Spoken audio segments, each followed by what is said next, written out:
Good afternoon. Today I'd like to update you all on where we stand on COVID-19. Because of the strategy we executed over the past year on vaccinations, testing, treatments, and more, we're now in a new moment in this pandemic. It does not mean that COVID-19 is over. It means that COVID-19 no longer controls our lives. That's what it means. Cases are ticking up, as we thought they might. But now, thanks to the foundation we've laid, America has the tools to protect people, all people. And, as we've done from day one, my administration is making it easier than ever for Americans to access these tools. Today, I'm announcing the launch of COVID.gov, COVID.gov, a one-stop shop where anyone in America can find what they need to navigate the virus. Free vaccines and boosters, free at-home tests, high-quality masks, and for the latest information about the level of COVID-19 spread in your community, you can get that immediately. Now, you'll also be able to find our new Test to Treat locations, which I announced in my State of the Union address. These are pharmacies and other places in your neighborhood where you can get tested, and if you're positive, you can get life-saving treatments all in one stop. We've already stood up 2,000 test and treat sites across the country. We're also we have nearly 200 sites just to serve military families and veterans communities as well. We've done what we've done throughout the pandemic. We've ensured these locations are the hardest hit, hardest to reach communities as well. The bottom line, no longer will Americans have to scour the internet to find vaccines, treatments, tests, or masks. It's all there. And just go visit COVID.gov, COVID.gov.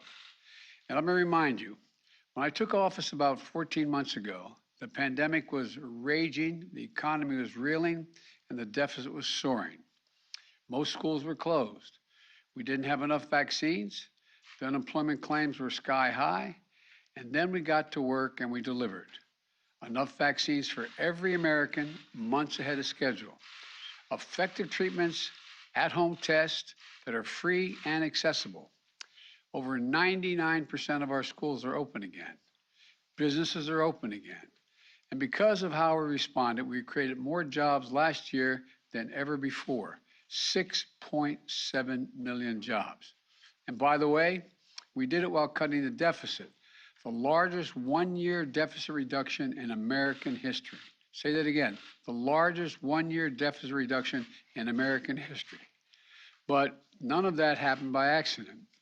We're able to do it because we coordinated across the government, partnered with state and local leaders, governors on both sides of the aisle, and the private sector to leverage every resource we had to fight against this virus. We left no stone unturned, and we were able to do it because Congress worked with us and provided us the necessary funding. But now, just as we've reached a critical turning point in this fight, Congress has to provide the funding America needs to continue to fight COVID-19. We're already seeing the consequences of congressional inaction. The monoclonal antibody, take monoclonal antibodies, for example. They've helped save lives. This isn't partisan, it's medicine. But Congress hasn't provided enough money to keep purchasing these monoclonal antibodies. We've had to cancel planned orders and cut the supply we're sending to the states. Without more funding, we'll start to run out of them by the end of May. We've also had to scale back our plan to purchase more preventive therapies for Americans who are immunocompromised. Critical tools to protect the most vulnerable among us. Without more funding, we risk running out of the supply by this fall. The same is true of testing. It took months to ramp up our testing capacity. The Omicron, we saw how vital, and with Omicron, we saw how vital it was. And we have enough tests on hand to weather the surge. But without funding, we're not going to be able to sustain the testing capacity beyond the month of June. And if we fail to invest, we leave ourselves vulnerable if another wave of the virus hits.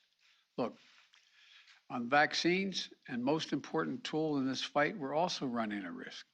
Yesterday, the Food and Drug Administration, the FDA, and the Center for Disease Control and Prevention, the CDC, authorized the 4th shot for those 50 years and older. We know boosters are critical to providing an additional level of protection. That's why I plan to get my 2nd booster today, right here after I'm done speaking. If you haven't gotten your 1st booster, please don't wait. Do it today. Those who are 50 and older, as well as those who are immunocompromised, can now get even more protection than they have from the initial 1st doses. We have enough supply to give booster shots to those newly eligible individuals. But if Congress fails to act, we won't have the supply we need this fall to ensure the shots are available free, easily accessible for all Americans. Even worse, if we need a different vaccine for the future to combat a new variant, we're not going to have enough money to purchase it. We cannot allow that to happen. Congress, we need to secure additional supply now. We can't wait until we find ourselves in the midst of another surge to act. It'll be too late.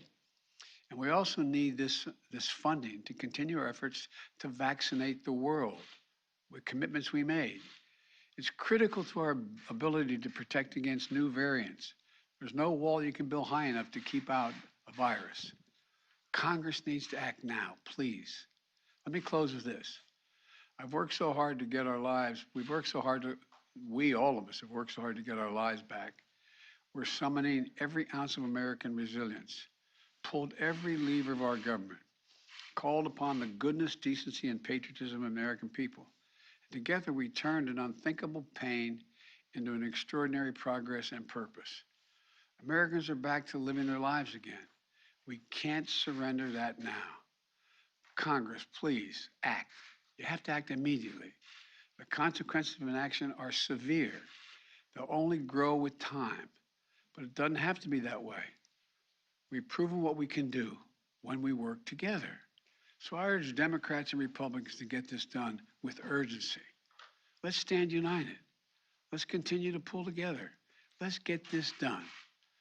Thank you, and God bless you all, and may God protect our troops. And I'm going to get my 2nd booster shot. I'm not sure why I'm doing it on stage. Mr. President, what is the danger of Putin being left in the dark by his military advisors? I'm reluctant to comment. Can you comment on the declassified intelligence that he doesn't trust his military leadership since it is declassified? No, I can't.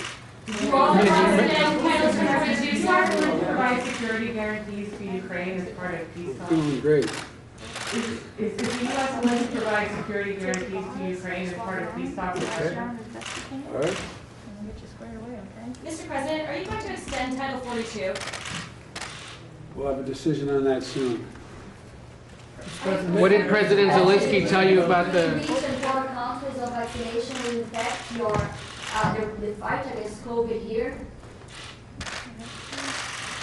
What did President Zelensky tell you about... Somebody asked about the vaccine.